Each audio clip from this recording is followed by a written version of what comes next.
Breaking news చూస్తున్నాం. YCP అధ్యక్షుడు YS Jagan సతీమణి భారతీయ సిమెంట్ కార్పొరేషన్ డైరెక్టర్ భారతికి మరోసారి షాక్ తగిలింది. భారతీయ సిమెంట్ కార్పొరేషన్ కు ప్రభుత్వం మరోసారి నోటీసులు జారీ చేసింది. నిబంధనలకు విరుద్ధంగా 2 సున్నపురాయి లీజులు దక్కించుకోవడంపై వివరణ ఇవ్వాలని కోరింది.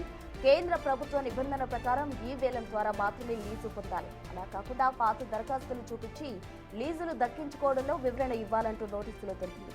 ఈ మేరకు భారతీయ సిమెంట్ కార్పొరేషన్ తో పాటు రామ్కో సిమెంట్ కు తాకీదులు ఇచ్చింది. కంపెనీ ప్రతినిధులు వ్యక్తిగతంగా హాజరై వివరణ ఇచ్చేందుకు అవకాశం ఉంది.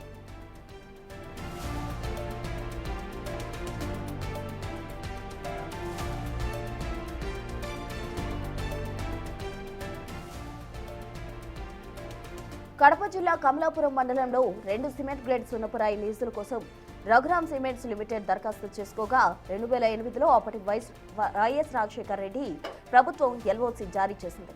తర్వాత సంస్థ యాజమాన్యం భారతీయ సిమెంట్ పేరిట మారింది. ఆ విషయాన్ని ప్రభుత్వానికి చెప్పలేదు. అలాగే మైనింగ్ ప్లాన్ పర్యావరణ అనుమతులు తెచ్చుకోలేకపోయింది.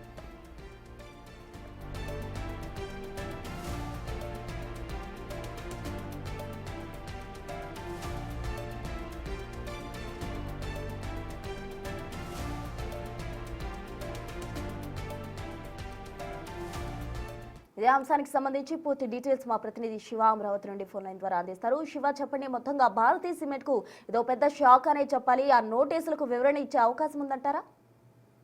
మొత్తం మీద చూసుకుంటే భారతీయ సిమెంట్ వ్యవహారానికి సంబంధించి కూడా ప్రభుత్వం చాలా సీరియస్ గా కూడా ఫోకస్ చేసిన పరిస్థితి కనిపిస్తా ఉంది. ముఖ్యంగా భారతీయ సిమెంట్ వ్యవహారానికి సంబంధించి ఎక్కడ చూసినా గానీ ఏం చేసినా గానీ అక్రమాలే కనిపిస్తున్నాయి. దీనికి సంబంధించి కూడా గతంలో ఒక నోటీసును కూడా భారతీయ సిమెంట్ కి ఏపీ ప్రభుత్వం ఇచ్చిన పరిస్థితి కనిపిస్తుంది. కానీ దానికి ఇప్పటి వరకు కూడా రిప్లై ఇచ్చిన పరిస్థితి కనిపించలేదు. ఈ నేపథ్యంలోనే మరొకసారి భారతీయ సిమెంట్ కి సంబంధించి కూడా నోటీస్ ఇచ్చింది ప్రభుత్వం.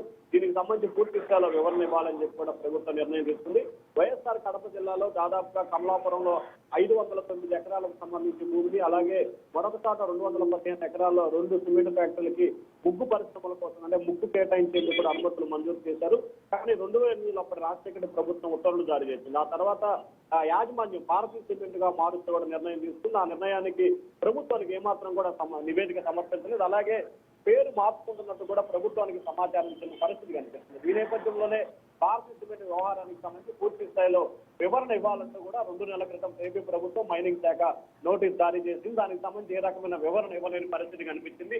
తాజాగా మరొకసారి పూర్తి స్థాయి వివరణ డాక్యుమెంట్స్ అందజేయాలని చెప్పి మీ వాదనలకు సంబంధించి కూడా తమ ఎదుట హాజరై లిఖిత పూర్వకంగా కానీ మౌలికంగా కానీ ఇవ్వాలని చెప్పి కూడా నోటీస్ జారీ చేశారు. మరి భారతీయ సిమెంట్ యాజమాన్యం ఈసారైనా స్పందిస్తుందా లేదా వేచి చూడాల్సిన పరిస్థితి కనిపిస్తా ఉంది ప్రస్తుతం. అయితే శివ, మొత్తంగా 2 సున్నపురాయిలు లీజుకు సంబంధించి కూడా వివరణ ఇవ్వాలంటూ చెప్పిన క్రమంలో ఎలా ఉండబోతుంది? అంటే భారతీయ సిమెంట్ దీనికి సంబంధించి ఎటువంటి వివరణ ఇచ్చే అవకాశం ఉందంట?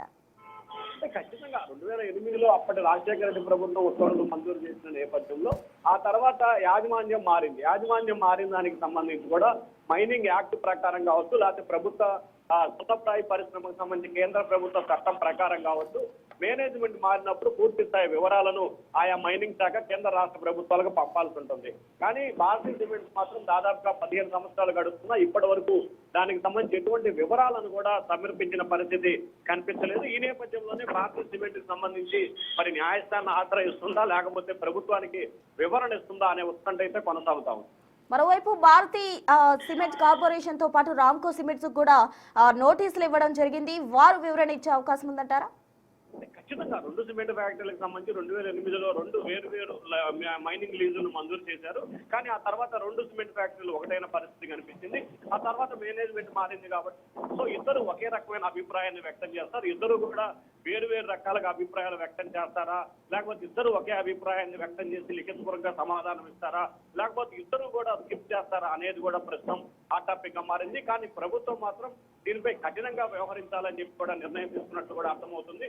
ఎందుకంటే 2 సార్లు ఇప్పటికే ప్రభుత్వం నోటీస్ ఇచ్చింది కాబట్టి ఈ నోటీసు కూడా వివరణ కనుక ఇవ్వకపోతే ఖచ్చితంగా మైనింగ్ లీజు అవకాశం కనిపిస్తా ఉంది ప్రస్తుతం. శివ, అసలు సున్నపురాయి లీజుకు సంబంధించిన నిబంధనలు ఎలా ఉంటాయి? ఆ నిబంధనలు అతిక్రమించడం కారణంగానే నోటీసులు పంపడం జరిగింది కాబట్టి ప్రధానంగా ఉన్న నిబంధనలు ఏంటి?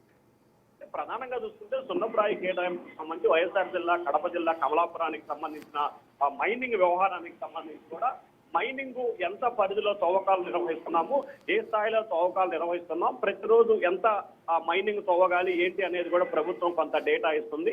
ఆ డేటానికి అనుగుణంగా వారు తవ్వకాలు నిర్వహించాలి. కానీ ప్రభుత్వం కొంతవరకు తవ్వకాలు జరపమని చెప్తే కానీ వీరు మాత్రం వేల మెట్రిక్ టన్నులని అక్రమంగా మైనింగ్ చేస్తున్న పరిస్థితి కనిపిస్తోంది. దాంతో పాటుగా ఏదైతే ప్రతి దానికి సంబంధించి ప్రభుత్వానికి సంబంధించి ఒక కేటాయించినప్పుడు దీన్ని వేరే వారికి అమ్మకూడదు, అలాగే వేరే వారికి బదిలించకూడదు అని చెప్పి కూడా ఖచ్చితమైన నియమ నిబంధన ఉంటుంది. కానీ ఇక్కడ మాత్రం రాంకో అలాగే భారతీయ సిమెంట్ సంబంధించి ఆయా కంపెనీల నుంచి భూములు కేటాయింపులు తీసుకొని తర్వాత భారతీయ సిమెంట్ గా పేరు మార్చుకున్నారు. కాబట్టి పేరు మార్చిన వ్యవహారాన్ని ప్రభుత్వ దృష్టికి తీసుకురాలేదు. కాబట్టి ప్రభుత్వం దీన్ని ఖచ్చితంగా రద్దు చేసే అవకాశం కూడా కనిపిస్తా ఉంది. అయితే ప్రభుత్వం 2 సార్లు నోటీస్ ఇచ్చింది, వాళ్ళ వివరణ ఇవ్వలేదు. కాబట్టి ఖచ్చితంగా దీనిపై ప్రభుత్వం రద్దు చేస్తూ ఒక నిర్ణయం తీసుకునే అవకాశం కూడా కనిపిస్తా ఉంది. ప్రస్తుతం రైట్ శివ, థ్యాంక్ యూ.